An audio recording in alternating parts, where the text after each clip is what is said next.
regular exercise. Now, since we know the nervous system is vital, we know not to put toxic crap in our body. We're not going to alter our physiology with chemicals. Okay, that's a done deal, right? But I got to tell you, every time I do a talk like this, although this group's different, someone will say, well, what about the one you get from rusty nails, tetanus? Should I get that? You know, no! You know, and you know, people will wonder why, you know, I scream like that, but it's, you know, let's not do it. Okay, regular exercise. And this, I'm just talking like a half hour a day, okay? How many people walked around Skagway? I keep wanting to call it Segway. Okay, you know, but it's the land of the eternal north wind because it was blowing like a son of a bitch there. But you know, just a half hour walking. In Juneau, we took this tram up and we're hiking around the mountains for about 2 hours. It was a blast. But what does it do? It gets you high quality sleep. It helps you maintain healthy weight, improves your resistance, improves brain function. Movement alone helps with dopamine production. Have you ever seen someone with Parkinson's? Okay, do they have a really good posture or are they like this? You never see someone with Parkinson's like this. No, that's like a, you know, somebody is springing, what do they call them? Zoot suit wearing guys. They're just cool. See, the structure alters the function. Movement triggers dopamine. What is the movement, regular movement through exercise do? It helps your brain function. It's vital. Journal of Sports Medicine. Angiogenesis, okay, is building cells. Neurogenesis, or building blood cells. Neurogenesis helps the nervous system. Synaptogenesis, it helps the connection with the nerves. Okay, synthesis of neurotransmitters. This is how your body and brain communicate. And all of this helps in production of enzymatic oxidants. This is literally movement keeps you alive.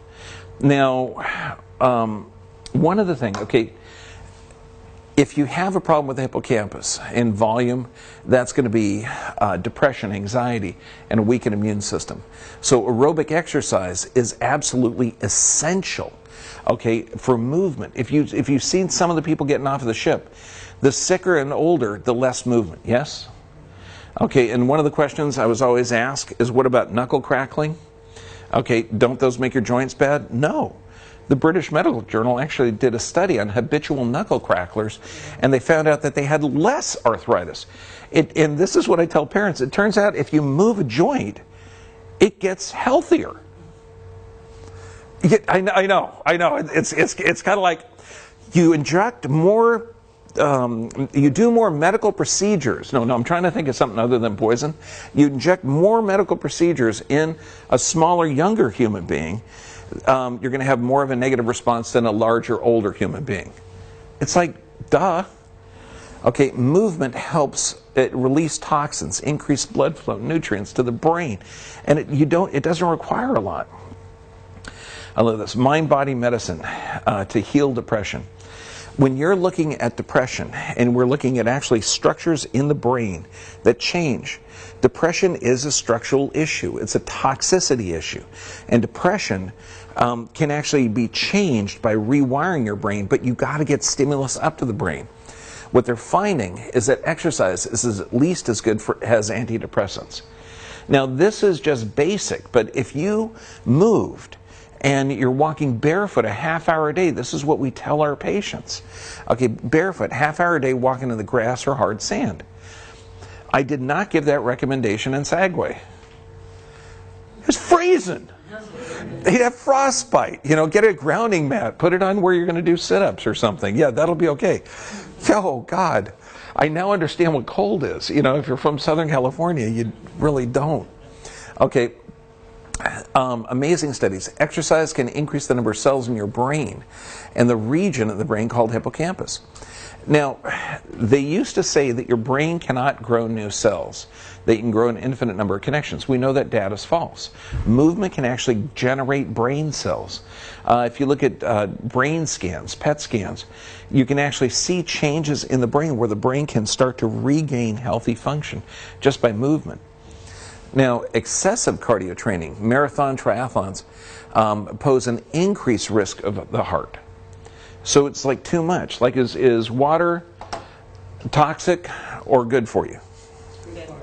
No, only at this level. If you drink 5 gallons of water, it's toxic, you'll die. Okay, so there's a ratio, okay, of good and too much. So the same thing with exercise. In a good design, high intensity workout is like fantastic. We're going to go over that because I'm tight. And if you work it in not too much and not too little, you get amazing benefits, just like drinking water. Now, high intensity interval training, this is fantastic. You warm up and stretch for 3 minutes. You exercise as hard and fast as you can for 30 seconds. Now, it may seem not like a long time, but 30 seconds, if you're really pushing it, is amazingly hard. And this is great for cardio. By the end of 30 seconds, you should be like breathing. Very, very hard. And you're going to begin to sweat profusely. And then you recover 90 seconds, and then you do again 30 seconds. Then 90-second recovery. Then again 30 seconds. So this high-intensity interval training is amazing because it really does get your body working. And you could be at any stage of health. We had this patient who was hit by a car in 1979. She was 89. She just recently passed. She had one leg, and she was exercising like this, okay, in a wheelchair, 89 years old. I've got 2 quadriplegic patients now that are also exercising. I've got them on a bike where they don't have the conscious control of their legs yet, but it moves. Even if you don't have conscious control of the joint, you move it, you get stimulus up to the brain. It's like absolutely fantastic. Now, nutrition. When we look at this, bacteria, the importance of the microflora, because when we talk about a normal, healthy immune system response, you need a healthy gut flora. 80% of your immune system is in your gut. And this is why we need healthy gut flora. However, when you're eating sterile food that is devoid of bacteria, it's devoid of good stuff, you're going to have a negative response to it. Now, when you look at these statistics, because on the ship, they've got these well-meaning but psychotic people. Purell. You gotta keep it, you know. And one of them almost stopped my son from getting into the cafeteria. He says, "No, I don't want it." And they said, "No, you have to. It's the law." And he says, "No, it's not. I trained my son to be polite." He says, "No, it's not." And he just kept walking. I'll tell you a way to get out of it. You know how you get out of it? No, I just washed my hands. They're clean. They're fine. Because it's true. You don't want to use Purell on your hand, which destroys the healthy bacteria on your hand. It's only going to leave the incredibly pathogenic ones. It weakens your immune system.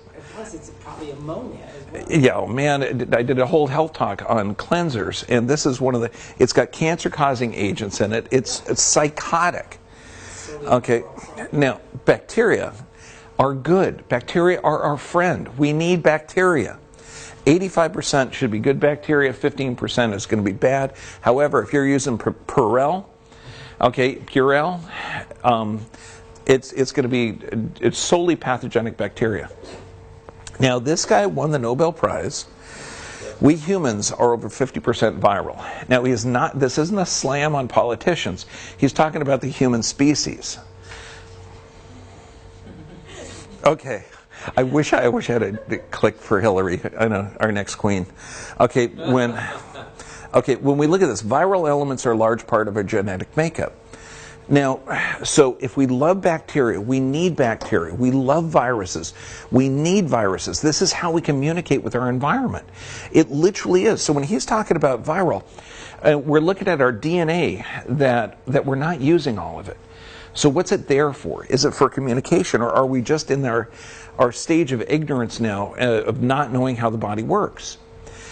Know that we need bacteria. We need this. I mean, how many viruses does the bear have in the woods? He eats healthy. He exercises every day. Of course, he's eating a shitload now, but he's going to be taking a nap for a few months. Okay, which a nap sounds pretty good. Okay, so what we need, look at the intelligence of the gut flora. Without healthy bacteria, we die. And in fact, what your gut flora does, and this is why it's so ignorant. One of the quotes that Dr. O'Shea had yesterday was that the inside of the colon is the outside of the body. It's outside of the body. Because it's true, there's a tube that goes from here all the way out. And along that tube, it has such a brilliant mechanism of how we break proteins to amino acids, fats to fatty acids, and carbohydrates to usable sugars. Without that process, we die. Without the bacteria, we can't do that process. Okay, no more Purell. Okay, this is something that you guys got to own. If you understand that the bacteria they're on the outside even though they're on the inside. Okay, we need a healthy internal environment in order to break down nutrients and help our immune system. Without these guys, we die. Okay, they produce vitamins, absorb minerals, eliminate toxins. That's where the 80% of the immune system is coming from. They actually distinguish between pathogenic and non-pathogenic. And this is why we're training our kids, well, actually not anymore, we're training the entire population to respond to everything as if it's harmful.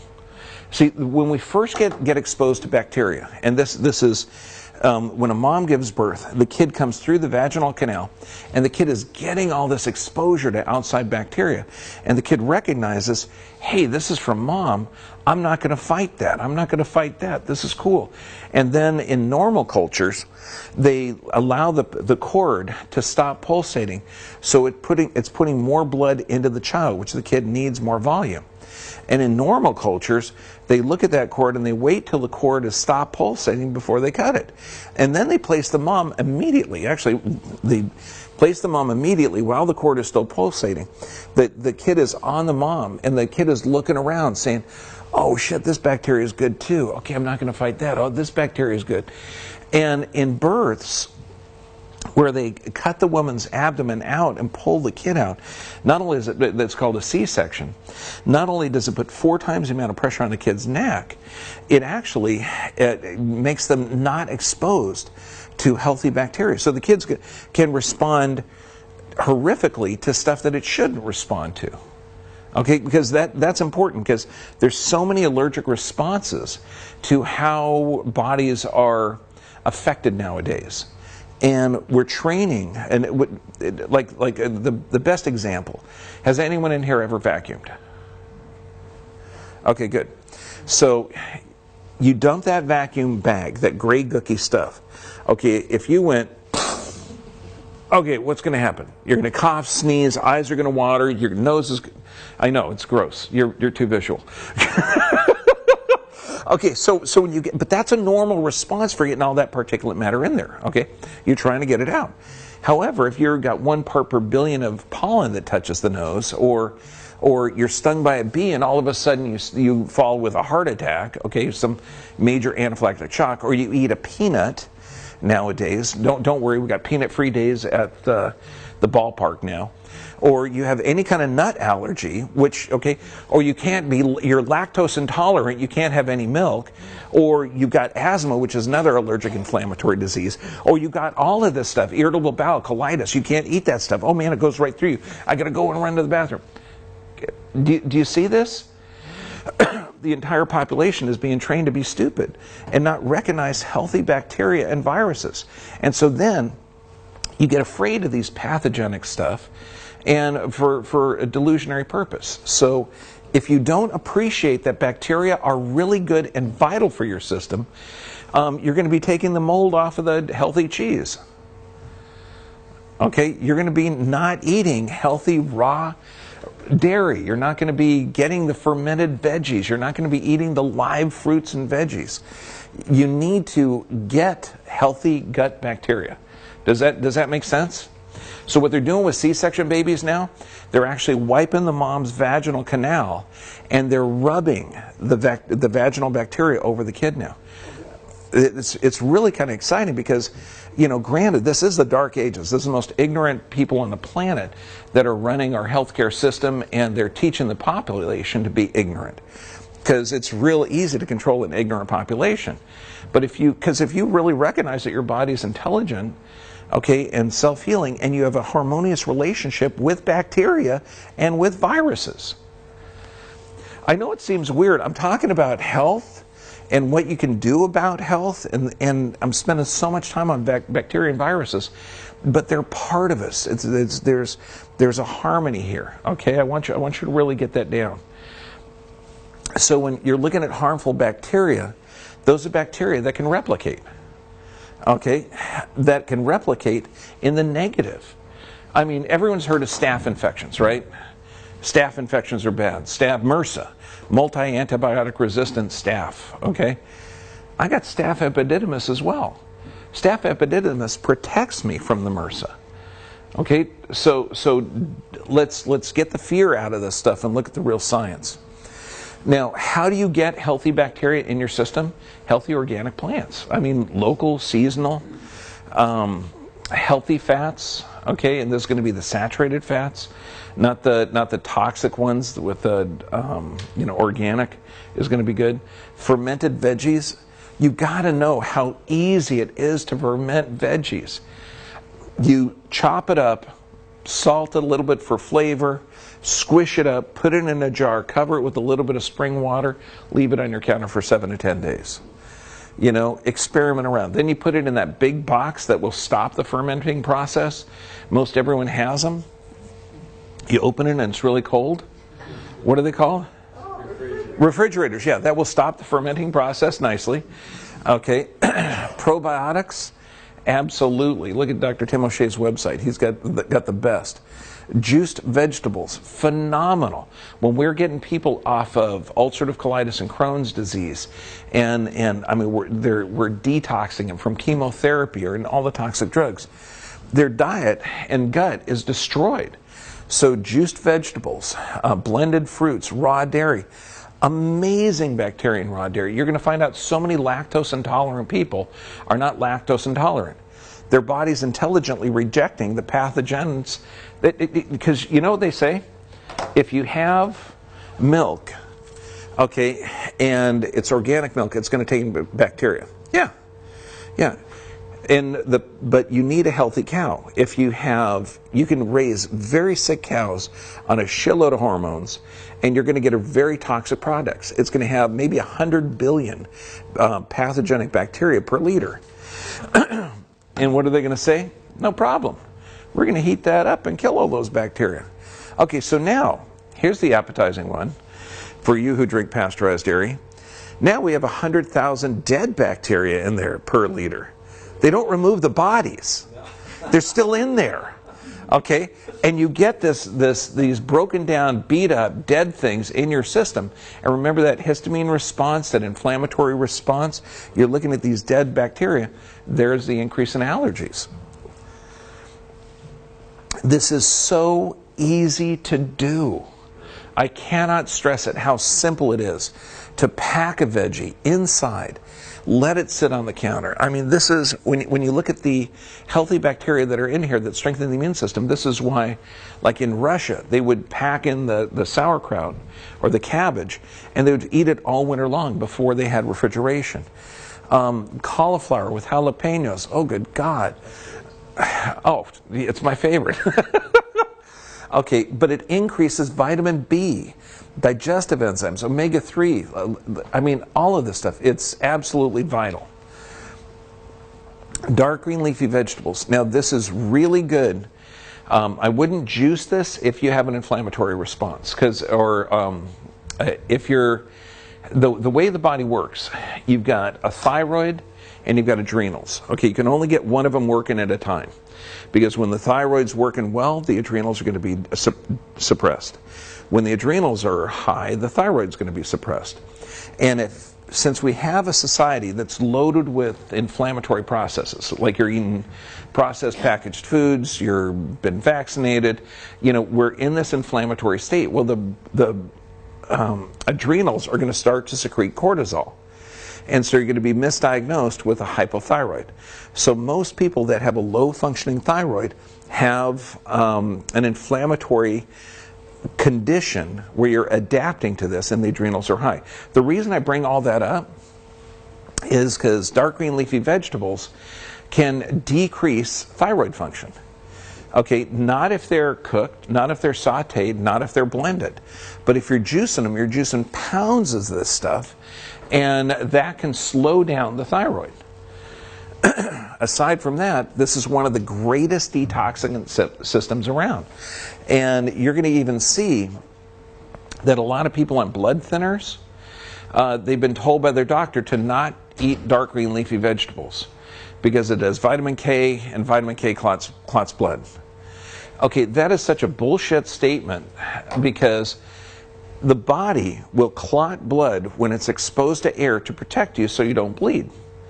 Blood doesn't clot in the arteries, it clumps in the arteries. Okay, so it's impossible for this to clot your arteries, okay, to clot it. I mean, you never hear, oh, good God, you're a vegetarian? Jesus, doesn't that increase your risk of heart disease? Because you're only eating plants. And we know those have vitamin K2 in it. Okay, that sounds stupid to begin with, right? Because it is. It's just absolutely nuts. But this, chlorella, phenomenal every day. You got to get healthy greens every day. Healthy omega oils, organic grass-fed butter, olive oil, coconut, palm. These are all essential for life. These are actually things that are oil. Fish oils. If the bear is smart enough to take it, we should be smart enough to take it. And the sardines, mackerel, anchovies, oh my God. This is absolutely essential to life. And the Western, and this is the Journal of Biomedicine and Pharmacotherapy, when we look at this, our diet is causing us to express more disease. If we change what we put in our system, we become it. I mean, so many cultures before ours, they would pray over their food because they realized that whatever they're putting in their body is going to become. Okay, does that make sense? So you honor what you're going to put in your system because you're going to continually rebuild it. And it's true. Everybody wants to dive in this bowl.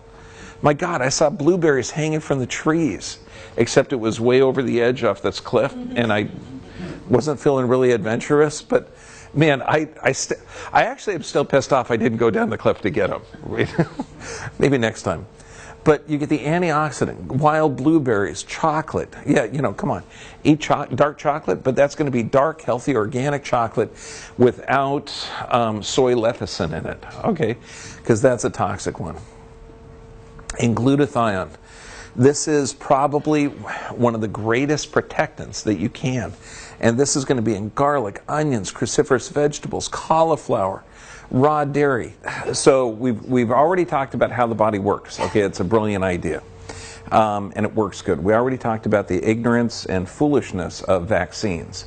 That if any medical doctor or person that's not studied this, that thinks that vaccines are any remotely good for you, really, show us a study. Wiped out smallpox, wiped out polio, bullshit. Okay, they changed the data. It's epidemiologic studies. Look at the facts, look at the data, be confident in dealing with human beings who are well-meaning but ignorant. Now this is, since we got a healthy human body, we're going to find out what nutrients we can put in it. Black seed oil is one of the greatest analgesics. You're talking over 800 peer-reviewed studies. Not only antibacterial, anti-inflammatory, antifungal, antiviral. When we look at this, it's a phenomenal nutrient that can take care and help the immune system response. Vitamin D, this is going to be vital. Don't be afraid of the sun. If you look at how the body reacts to sunlight, it's not only essential, but we're designed to live on the planet, I think. Okay, and again, it's just foolishness to think that we can't have healthy sun. But when we look at this, it's the most potent steroid hormone in your body. You're talking over 3,000 of your 24,000 genes utilize this stuff. It's absolutely essential. And over 830 peer-reviewed studies show that it's vital. Now, it helps the brain produce serotonin. So does that mean that low sunlight can increase depression and anxiety? Absolutely. That's why we see it in, it's called seasonal affective disorders in places with low sunlight. Like we just left Skagway, and let me tell you, Alaska, they don't have a lot of sun. They got a lot of wind, a lot of cold, not a lot of sun. So they're going to have to supplement. And that's also, since we are designed to live in this environment, the fish have great levels of vitamin D. So they're going to be able to convert it, get it in there. Increases nerve growth, elevates concentrations of brain serotonin. Now, in normalizing vitamin D, you're talking a 50% reduction in cancer. And this is all types of cancer. So when somebody is, and I got to tell you, when you're at the pool here, you'll see the mom lovingly spraying the shit out of the kid with tons of sunscreen. Aluminum. And it's psychotic. And if it's the waterproof sunscreen, it's worse because it has microparticles that get in the skin. They actually can cause cancer. Now, vitamin D deficiency is directly linked to cancer, so we need this type of sunlight. Or if you can't get it, it's got to be supplemented. Heart disease and stroke, 25% increase if you're vitamin D deficient. Now, it's interesting because the medical world, they're not taught about nutrition. They are taught about drug deficiency and digestive disorders. And what did we learn this morning? You know, the proton pump inhibitors, the little purple pill, actually increases esophageal cancer. And that means that reflux is not from too much acid, but from a defect of the system. But vitamin D deficiency, osteoporosis, depression, mental disorders, chronic infections, dementia, Alzheimer's. If somebody is having memory problems, are they brought to get their vitamin D levels up? No, it's not even looked at. Autoimmune diseases. So when we talk about all the data and studies that show that vaccines cause autoimmune disorders, what can you do to prevent those? Healthy amounts of vitamin D. It seems too easy. Now, UVB radiation, there's a lot of different rays coming down from the sun, but if you just take two of them, UVA and UVB have healing properties to them. And ideally, 20 minutes exposure a day, and if your shadow is longer than your body, then you're in a state of where you're not going to get enough absorption. So ideally, 20 minutes a day, but at the highest level of sunlight. But most regions, particularly in the area that we are, they don't have it. Even in Huntington Beach, we only get appropriate sunlight about 6 months out of the year. Now, this is a tough one. You read a lot of studies about what the requirements are. Most people say it's about 3,000 international units per 100 pounds of body weight. So 5 to 10 to 8,000 is absolutely appropriate. Dr. McCullough, a brilliant osteopath, and he recommends 100,000 a day for 7 days to wipe out a cold. So it also depends on your absorption. So you're going to have to get it. Now, vitamin D and vitamin K2 work in harmony together. Okay, now, some of the best sources of vitamin K2, you're talking grass-fed, organic animal products. So when we're talking about eggs, butter, and dairy, we're talking about healthy eggs from non-injected, healthy chickens. Butter, organic, normal, healthy. If you can get raw, it's the best for you. Pasteurized, even in butter, just doesn't make any sense. We need that healthy bacteria in there. And when we're looking at dairy, it's got to be organic. It's got to be raw. Now, fermented foods, great source of vitamin K2. And we talked about how easy it is to ferment. If you go to the store and get standard fermented or standard sauerkraut, it's a whale. Yeah, a big humpback whale just came up out of the water there. Okay, so I guess that's one of the talking hazards of an Alaskan trip. We just had a whale break. Now, I know what you're thinking. What was that whale's blood pressure and cholesterol like? Probably elevated because it brought his body out of the water. Okay, so vitamin K2, when you look at this, getting it through natural food sources is the best. Vitamin C, this is, it's so odd that they don't teach this in medical school. It's almost like, not teaching investment to a banker. It doesn't make any sense whatsoever. So this, vitamin C, is probably one of the most potent anti-cancer, immune systeming, ligament strengthening nutrients. You need it. Okay, Linus Pauling won 2 Nobel Prizes for doing this. Phenomenal antioxidants, citrus fruits, strawberries, cantaloupes. And when we're putting this up there like that, realize we're talking about healthy, organic, normal, not genetically modified pesticides. If you want one of the most pesticide-laden foods ever, strawberries. Okay, because they soak it up. They're horrible. They don't look like real berries. Now, vitamin A. This, it's going to be phenomenal for not just healthy vision, healthy lung function, improved cell growth, but it can't work.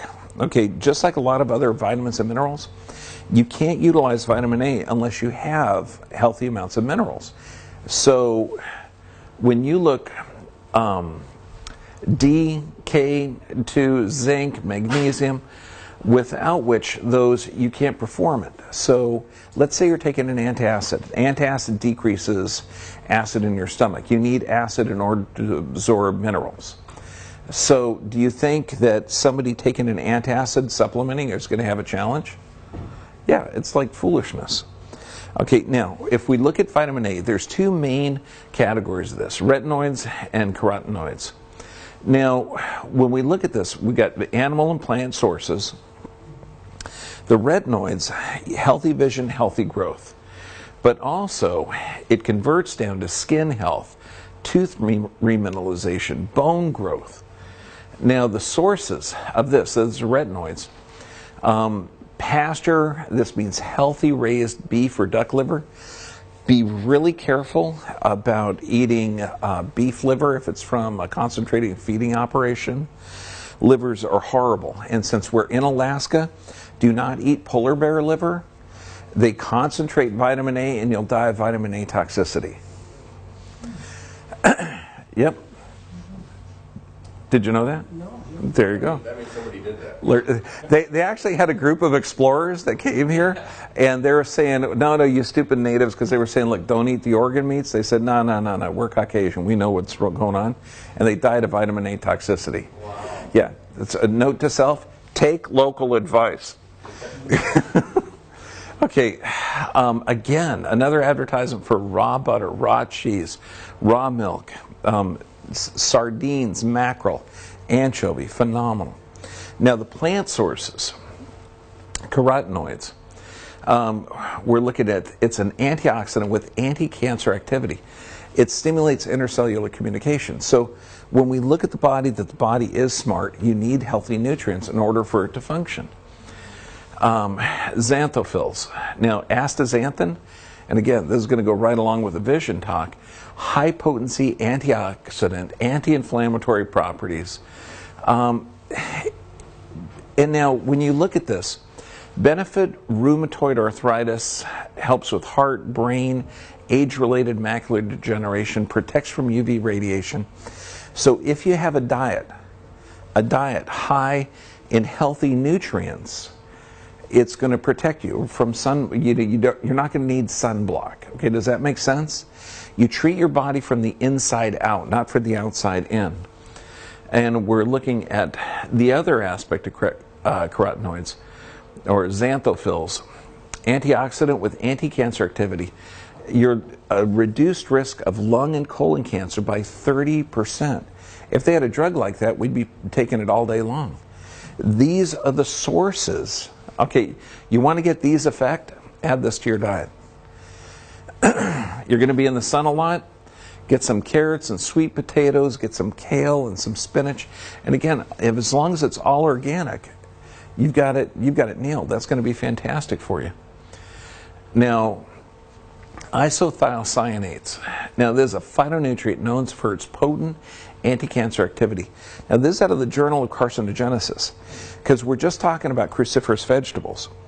Cabbage and near cabbage relatives, such as broccoli, cauliflower, contain the isothiocyanates, which we believed is responsible for cancer preventative and anti-carcinogenic activities of these vegetables. There's no drugs out there that protect you from cancer. You know, let food be your medicine and medicine be your food. Who is that? Yeah, good doctor. Did he vaccinate? No. Okay, good. Just checking. So when you look at this broccoli sprouts, I mean, it just makes sense to add nutrients in your body, because remember why people prayed. They prayed over food to thank the gift of it being there, but also that food's going to become you. Curcumin.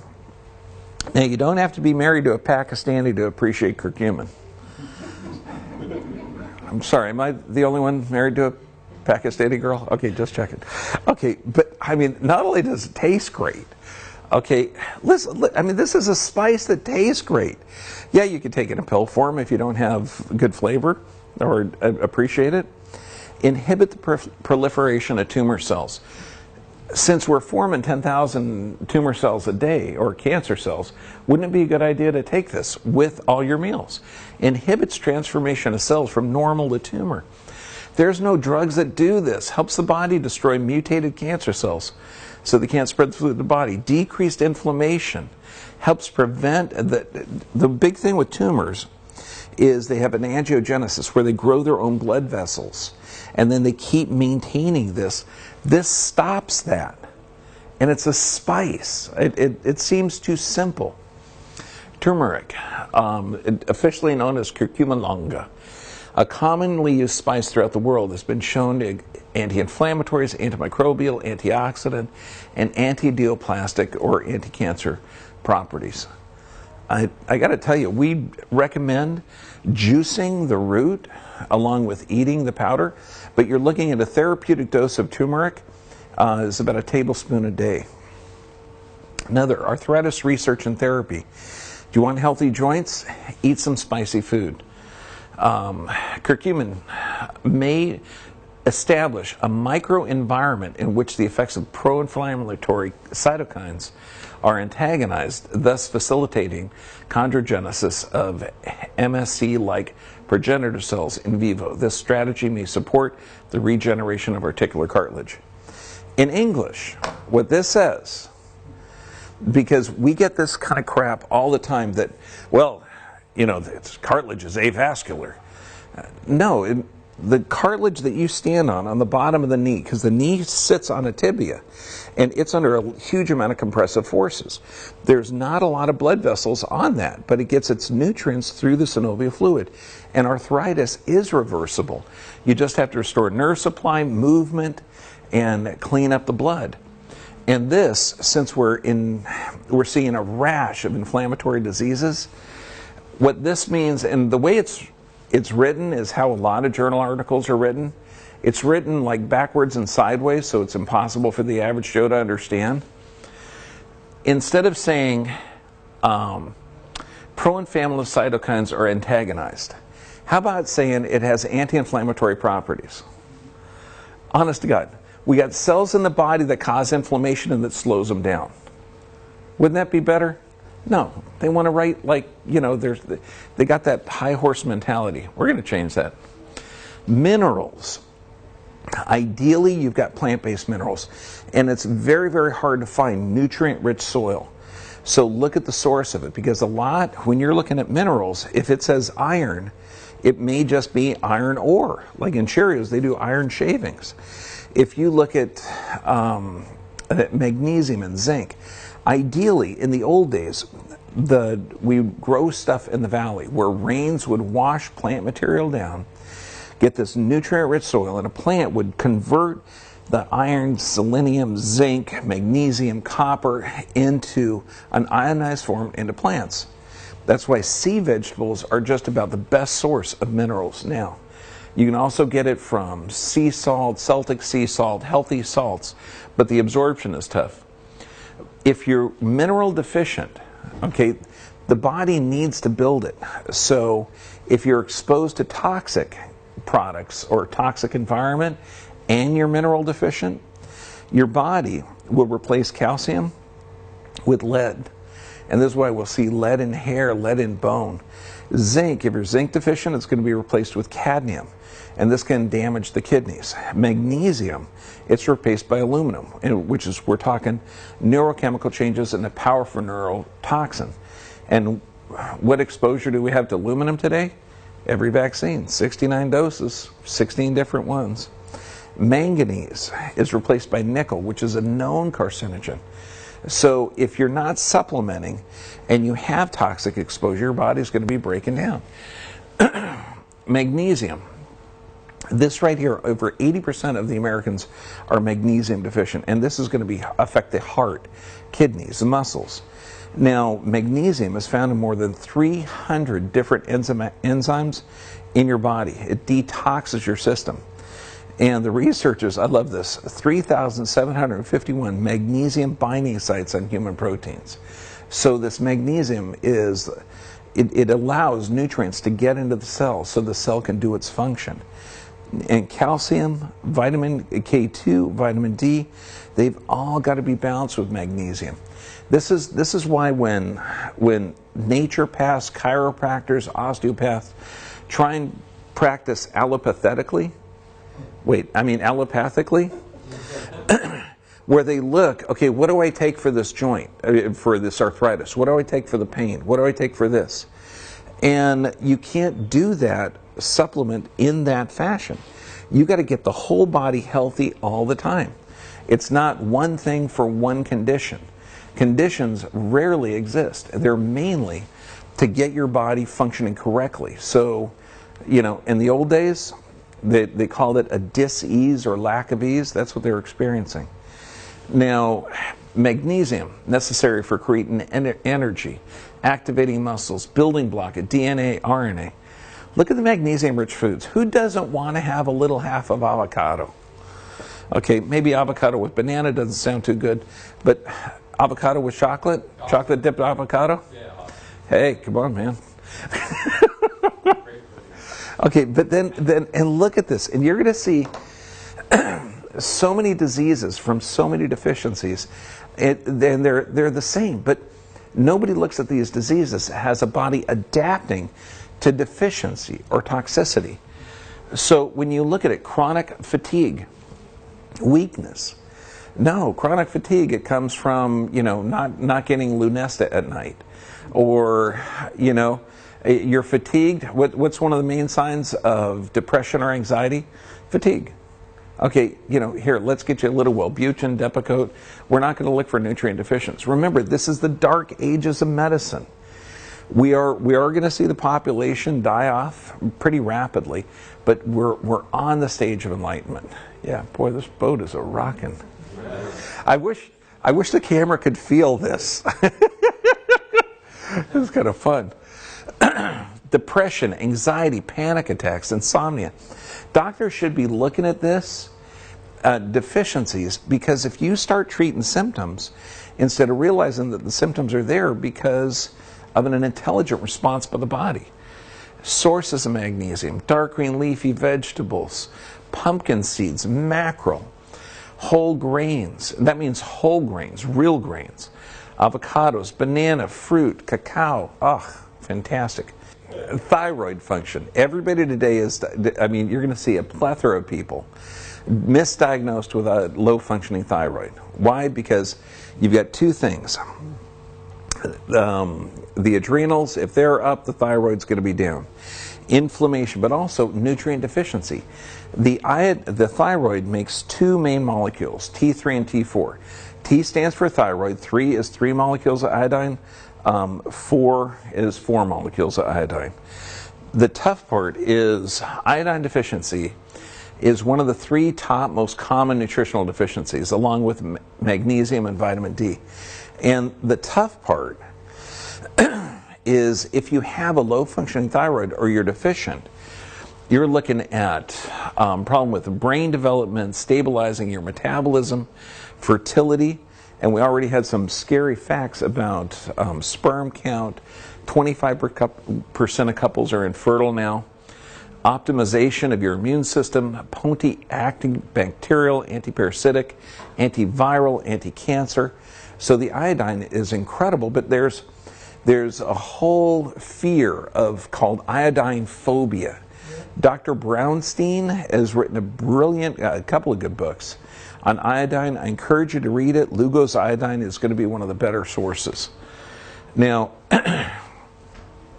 it's interesting that iodine, when you remember the periodic table of elements when you're in high school, how you had like the halides and some of them were like chlorine, bromine, fluorine, all of those. They got similar structures. Well, if a body is deficient in iodine and you're exposed to toxins, like in the 1980s, we used to use iodine to raise yeast, to allow that reaction. They switched it to brominated and fluorine, or brominated agents. So if you're eating white bread that's not organic, it more than likely has some bromine agents. I'm sorry, white bread, okay, that's not organic in America. They don't do this stuff in Europe, okay, only in America. So don't get any American non-organic white bread, otherwise you're going to have some bromine. Now bromine, fluorine, and chlorine, they can't be broken down, so it builds up in your tissue. So it's especially bad. It will grab onto the receptor sites of the iodine and block the action of iodine and thyroid hormones. So we're looking at fluoridation in water, which is going to slow down your thyroid. Diets low in shellfish or seaweed. Vegans and vegetarians are going to be typically low in iodine. The use of iodide in food and agriculture shows radioactive iodine. I mean, that's like bizarre. If there's a problem with an organ like a hyperthyroid or a hypothyroid, find the problem, don't cut it out or burn it out. Look at some of the other sources. See, if your body is exposed to pesticides or plastics or baked goods or soft drinks or medications, okay, such as nasal spray, analgesics, fire retardants, I mean, this is a completely toxic overload. And if you're not supplementing with iodine, you're not going to be able to survive. Now, detoxing from this, so we know that we've been exposed to this. We actually had a patient who was from a Native Alaskan village, okay, Native Alaskan, and they had this pristine water coming out to serve their community. And he was fighting to not get it fluoridated. Pristine, beautiful spring water coming out of the ground, and they wanted to fluoridate the water. It's psychotic. High dose iodine, high dose vitamin C, healthy sea salt, Epsom salts bath, and even sweating. Those are all detox. So if you've had this exposure, you can get clean of it. Now, solutions for iodine supplements. What is it? Iodine supplementation. I mean, that's easy. Adding sea vegetables to your diet. Try and get the locally grown ones, not the commercially produced, because that's going to be a lot better for you. And then look at the different vitamins, okay? Tyrosine, selenium, vitamin A, vitamin D, B vitamins. Remember, B vitamins, they're produced by bacteria in your intestinal tract. Omega fats, vital, but you need this for iodine utilization. So you may be taking one supplement. This is why I don't like the allopathic way of prescribing a vitamin for a symptom. Look at all the other uses or things that you need to utilize one molecule or one substance. So now we got nutrition, and nutrition is basic. Man, you need to supplement nowadays because the soil's deficient in nutrients and you've had toxic exposure. Sleep. This is the tough part. Stanford University, you think these schools are really smart? As far as I know, the only reason we need to sleep is that we get really solid is because we get sleepy. I mean, no, your body regenerates. It's the ignorance in the medical world is crazy. Now, sleep deprivation, this is the most common torture around. 50 to 70 million Americans have this, and it's probably a lot more. But we're talking 9 million people are taking sleeping pills. The problem with the sleeping pills is it's not from lack of drugs that you get sleep. If you're in a sleep-deprived state, your fight or flight, when we talk about the nervous system kicks in. And so lack of sleep is going to cause you to get ready to run away from that tiger. So if someone's diagnosed with high cholesterol levels or high blood sugar levels, type 2 diabetes, or digestive disorders, slow gastric motility, constipation, the first thing that a doctor should do is not just try and drug their system, but find out why. How are you sleeping at night?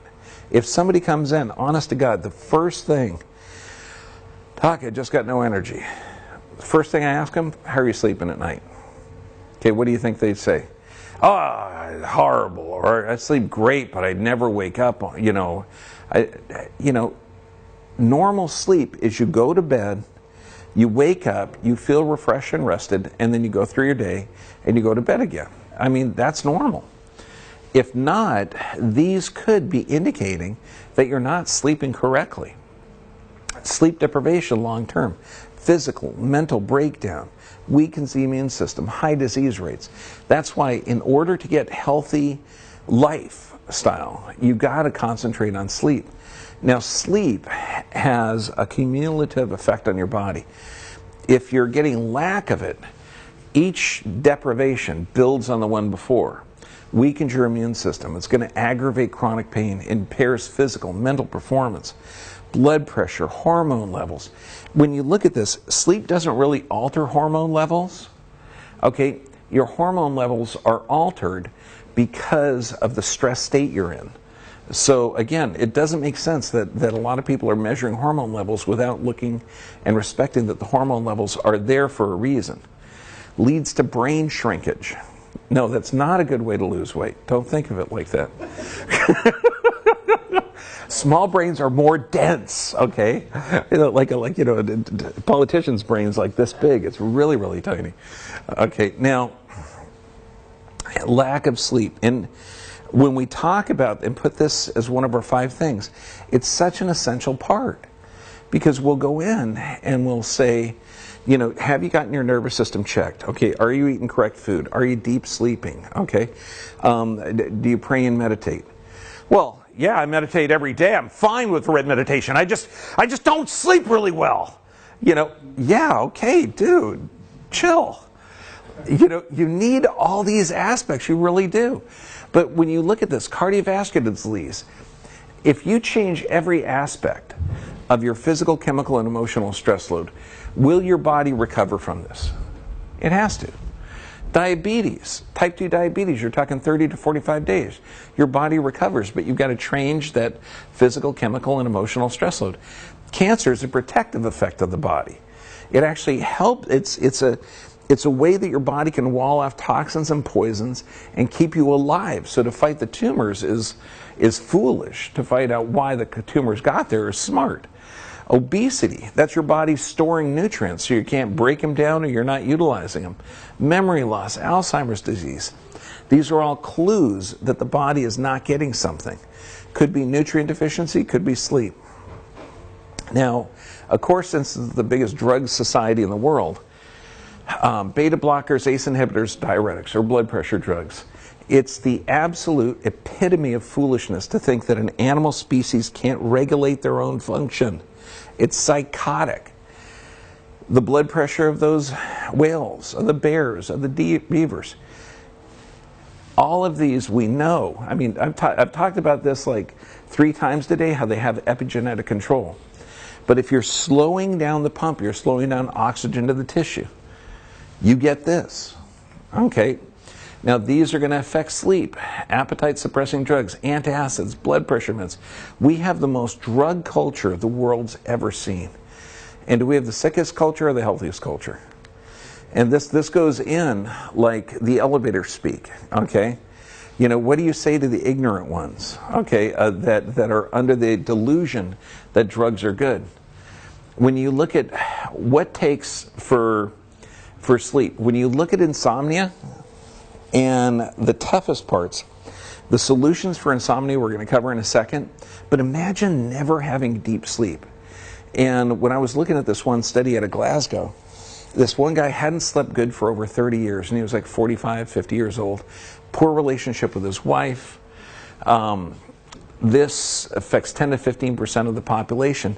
But this one guy hadn't slept in 32 years, losing relationships with his kids. He can't function in society. And look what it's happening. Now, interesting, typical insomniacs spend up to 14 hours in bed. And they're not having fun. You're married, 14 hours in the bed, you're almost married. It'd be probably like, yeah, baby. But it's not. And they keep rolling around. And if you've ever done this, like you had trouble sleeping one night, and you look at the clock, and the clock says like 1 o'clock, and you think, oh, shit. Okay, then you look at it again, and it says like 1:15, and you go, oh, God. Then you look at it again, and it says 1:30, and it's, oh. You know, every time you see that, are you frustrated or angry or calm? You get more and more and more frustrated. Okay, so you're creating. So I'm going to show the solution. Because the causes of insomnia, stress, poor sleep environment, inconsistent stimulation, sedentary lifestyle. We should have had drugs up there too, because those are the drugs that affect sleep. Now, this is going to seem ridiculously simple, but it's true. The solutions is to restrict your sleep. Now, I know it sounds strange, but if you're having trouble sleeping, you deprive your body of sleep. But it's true, because we're an animal species on this planet, and we have these certain circadian rhythms that we have to deal with. And if we get in harmony with that, it's easier. But we have to break that cycle. So for one, reduce all of your stressors. This should be aware of your stressors. Improve your sleep environment. It has to be totally, totally dark. Because what your body does, every 90 minutes, your eyes open, even though you're not fully aware. And we do this since it can convert back to caveman days. So when we see that our eyes open and we see that little bit of light, we're stimulated. So the sight has to be perfectly, completely, absolutely dark. And you have to go to bed at a regular time, get up at a regular time. Typically, we say go to bed at 10 to 10:30, get up at 4 to 4:30. And you're going to be doing this for 21 days. If you do it for 21 days, it's going to be a habit pattern. It's going to be instilled in your brain. But within 5 days, you're going to be getting deep sleep. Exercise regularly, absolutely. EFT, or emotional freedom technique, is a great idea if you have emotional challenge. Also, DeMartini method is phenomenal. His breakthrough process. Solutions for sleep apnea, which is driving me crazy. Have you ever seen the mask that they have to wear? It's like, are you serious?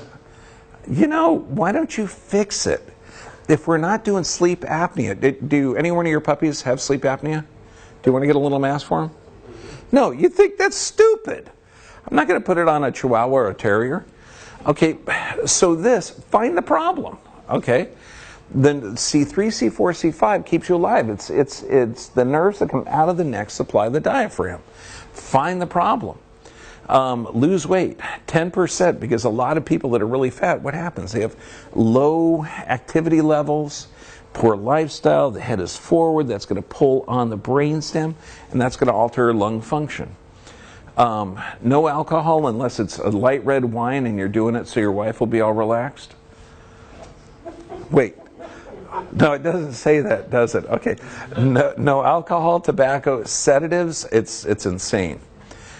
Sleeping on your side, elevate your head a few inches, but maintain the regular sleep hours, because that's vital. Now, remember, sleeping at nighttime is when your body regenerates itself. So, wound healing, healthy immune system, maintains emotional balance. Okay, it literally allows your body to help through growth hormones. So sleep is going to be one of the first things that you have to hit. Now, what's more important, sleep or nerve supply? Nerve supply is pretty much it, because you can live several days without sleep, but you're going to die in a fraction of a second without nerve supply. So this right here, when we're looking at how important this is, without sleep you do die, and you die bad. But when you get sleep, you can reverse that. Now, circadian rhythms, they call if you're working at nighttime, they call it the graveyard shift, because you die early. If you're not sleeping healthy at night, you're in deep trouble. Now, we're looking at industrialization, artificial light, have really screwed up the way that we're supposed to work. So if someone is saying, hey, look, should I take melatonin? I'm having a tough time sleeping. Well, no, let's find out why you're having a tough time sleeping, because we want to break out of that allopathetic model. A hormone, melatonin, is a hormone that anticipates the daily onset of darkness. It's used to reset the circadian clock. It does not cause sleepiness. Okay, and melatonin production decreases with age, but also blue light, and we're talking light from computers, light from TVs, light from cell phones. All of this has a blue light that has the strongest effect on inhibiting melatonin. So even a small exposure to this can mess you up. So if you're watching a computer or TV before bed, you're not going to get it. Now, are there any melatonin boosting foods? Yes, there are. And luckily, they're all good and healthy. Pineapples, bananas, oranges, sweet corn, rice, tomatoes. Oh my God, barley. No, not in the form of beer. Okay, you could eat this. Jeez. It's like a party cruise. Okay, so when you're looking at this, imagine that kid there. Is he going to have low melatonin production? Absolutely. So that's can negative affect him in school, in performance, in mental activities. Yeah, you're not going to vaccinate that out of him. Okay, but the blue light, okay, if you're getting this, it actually suppresses the secretion of melatonin. So watch that. So now, what are the solutions? Red lights at night. If there's any ever sailors in here, you know that you have a red light because it's easier on your eyes at nighttime. Red light, least amount of power to shift your circadian rhythms, and avoid looking at bright screens 2 to 3 hours. But also, there's a couple of do's and don'ts. We call these REM busters. Now, stimulation, stimulants, dark chocolate, alcohol, spicy foods, all of this stuff. No work, eliminate medications. The do's, you've got to get your nervous system healthy. The room temperature, it's almost like you're prepping for, and I'll tell this to my patients, I want you to be a master ping pong paddle player, okay? And so you're not going to be good at this the first night. But what are you going to do? You're going to work out on your reaction time. You're going to practice and practice until you develop that. To be a master sleeper, you have to practice those skills. So you're going to go to bed at 10 to 10:30. You're going to get up at 4 to 4:30. Within 5 days, you're going to be achieving deep sleep. But the room has got to be totally dark. You've got to read right before bed. You've got to journal. And if you've never journaled before, journal like a couple of lines to half a page. And in that journaling, you're writing down your emotional thoughts or taking any emotional charged event that you have and taking that emotional charge away. So when you get down there, you're establishing a consistent routine. You're improving your sleep environment, so it's got to be totally dark. If it's not totally dark, because remember, your eyeballs open up every 90 minutes. Get those, like I Love Lucy nightshades. They come in really attractive colors. So your spouse will think, hey, you're sexy. Yeah, no, I actually saw them at Victoria's Secret. They had red with this white fluffy thing around it. So they are attractive. No, I didn't buy them. What else did you buy? We'll talk later. Okay, so then, comfortable temperature, EMF, some people are very sensitive with that, and cover the alarm clock with it. You can also reserve your bed for sleeping. This means you don't eat in bed, you don't do the computer in bed, you don't read in bed. Wear an eye mask, listen to white noise, and this could be like a light, just something that's almost like a mantra, like rain or shh. That can help some people to focus in. And read 30 minutes before your bed, journal, absolutely. Now, meditation. Now, when we look at this, I love even the CDC, as backwards as these bastards are, 85% of disease is caused by emotions. Because why? God! I just caused stress. If you're in a stress state, what happens? Your immune system is going to be weak. Okay, so mental emotions, if your emotions, and it's delusionary to say you're going to be happy. It's delusionary to say you're going to be sad all the time. Your emotions are going to go high and low all day long. And if you realize that, then you're going to have balance. In this society, and I had a patient a few years ago, 16-year-old girl taking antidepressants. And she was taking antidepressants because, she came to see me for headaches. But her mom and dad were both killed in a car wreck. And I said, hon, this isn't a medical condition. I said, you've got a period of grief here. You're living with your aunt. You've had a very traumatic situation. Let's get you healthy. And we did, doing the same stuff that we're teaching you guys now. Now, up to 90% of doctors' visits may be triggered by a stress-related illness. It's true. And this isn't an illness. This is a body that's choosing to fight or flight and not repair and regenerate. So we have to change our thought patterns. How to deal with emotional stress? Prayer and meditation. If you're not familiar with prayer, my dad used to say there's no atheist in foxholes. So just realize that we're more energy than matter, and connecting with that energy is a good idea. Now, neurolinguistic programming is phenomenal. The I am exercises, we're going to cover this. Emotional freedom technique is good, but the DeMartini method for taking the emotional charge out of events is brilliant. Now, meditation. I love Harvard and Yale and MIT all agree. Our data suggests that meditation practice can promote cortical plasticity in adults and areas that are important for cognitive and emotional processing as well as well-being. Absolutely. It's brilliant. When we look at this, in order to meditate, and this can be when you're meditating, you're going to have to breathe. And a good way to breathe is conscious breathing. Now, this is interesting because you're supposed to breathe in, half as much as you breathe out. But this is a different type of breathing. This is more meditative.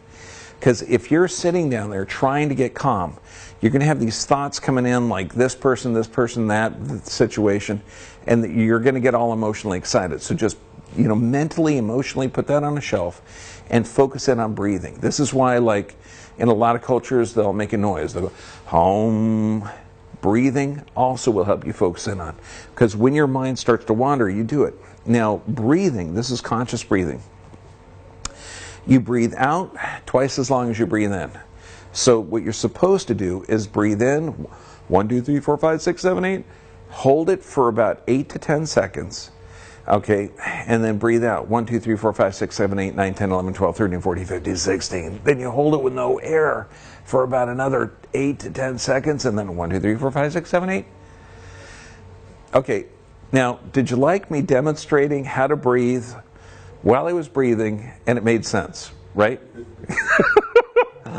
Go on, it's not that easy. Okay, so when you're doing this, and this is the cool part, breathe through your nose. Okay, not only does the nose breathing warm air, it also, nitrous oxide is made by your mucous membranes in the sinus.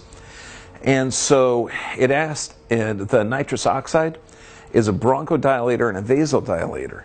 So nitrous oxide lowers your blood pressure, increases oxygen absorption, kills viruses, bacteria, boosts your immune system. So when they say, breathe in through the nose, I'm just talking nitrous oxide, baby. Nose breathing is absolutely vital. Now, how breathing affects you, you're talking reducing mental fatigue, stimulates the parasympathetic, that's rest and regenerate, and most people don't know how to breathe. One of the things that I tell, and this is 100% of the people with blood pressure issues, is how to breathe. Your diaphragm comes down, your stomach contents have to come out. That's when you breathe in. You're making more surface area inside of the lung available for air. When you breathe out, the diaphragm comes up and air is expelled out. But how do most people breathe? Okay, and that's using the top third of the lungs. So when you're breathing, the diaphragm comes down and the stomach.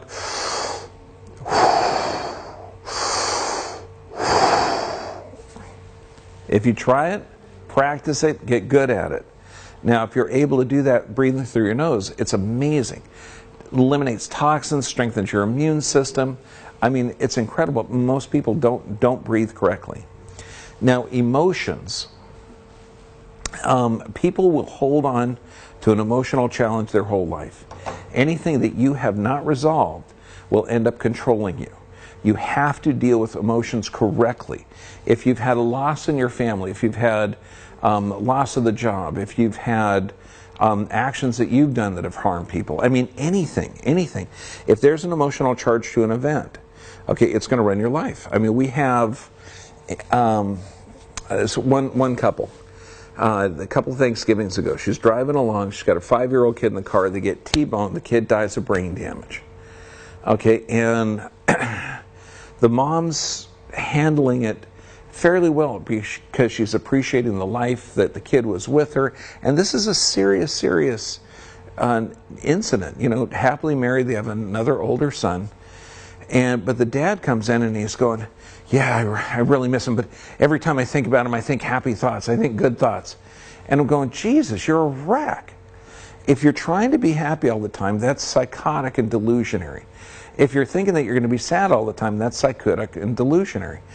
To deal with this, okay, realize that if you've dealt with a loss, you have nothing but love and gratitude in your heart.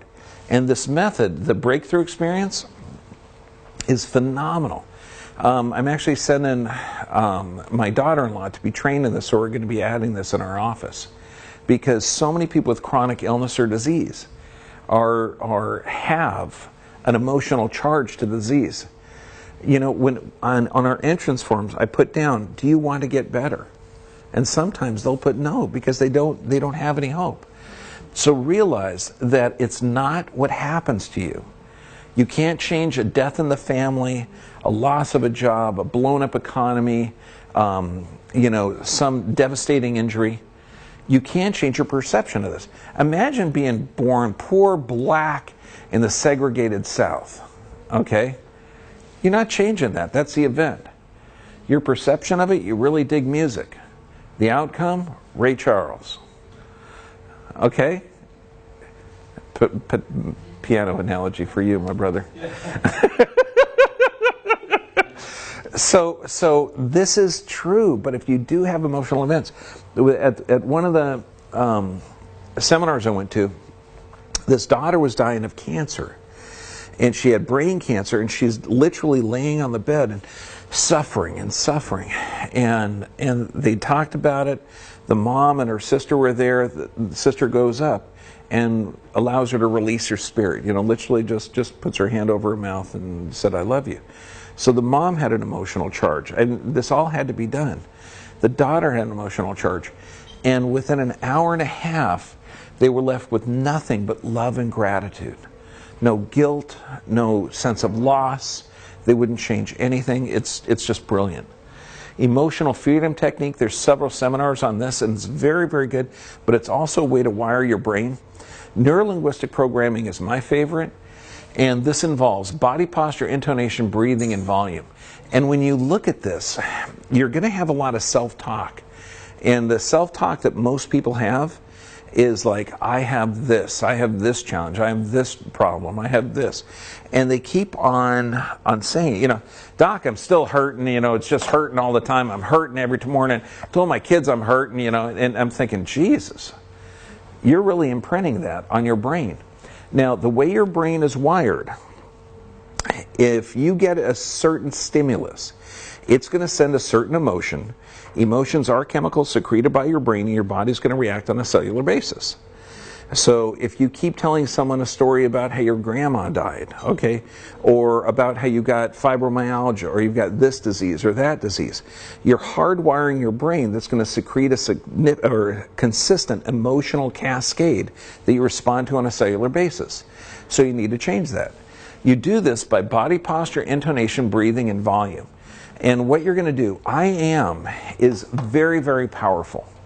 Now, you're not going to have somebody depressed, okay, or someone joyous standing like this, or someone depressed standing like this. Yeah, I'm really, really messed up and sad right now. No, it doesn't work that way. And think of why. Because if you're standing like this, your head's going to go forward, your brain stem's being pulled, you're going to have less dopamine. Dopamine's one of the feel-good hormones. You're straining your body, so you're going to be out of a parasympathetic state, so you're going to have less serotonin production. Jesus, so just changing your body position will do it. And then all you got to do is rewire the brain. And this doesn't require a belief system. I don't care if you're into it. It's not positive thinking. Screw that. That's delusionary. Nobody can be positive all the time. It doesn't help. Okay, but this is realistic. You say, I am, and this is just an idea. Okay, if these words don't resonate with you, beautiful, change them. I am healthy, I am strong, I'm dynamic, I'm compassionate. Because like if I look at this, I'm invigorated, I'm not. Okay, I don't resonate with that word. I'm passionate, yeah, about a lot of stuff. Okay, ask me about vaccines. Okay, I am serene. No, I don't feel serene. Okay, but the I am before each one of these involving body posture, volume, intonation, and breathing. And this is a way to hardwire your brain. Now you do this for 10 minutes, 3 times a day. It does it. One adjective? No, Choose one? the whole sheet, or make them up. Oh, Yeah, make up. I mean, I've had people with 3x5 cards, and they made up, I am beautiful, I'm dynamic. I wouldn't say I'm beautiful. Okay, so if that's on the sheet, okay. I'm strong, I'm healthy, I'm dynamic, okay. Yeah, I would put that in there. I'm connected to the healing source of energy. God's love flows from God through me into my patients. 100% of the people I touch receive that healing energy. Amen.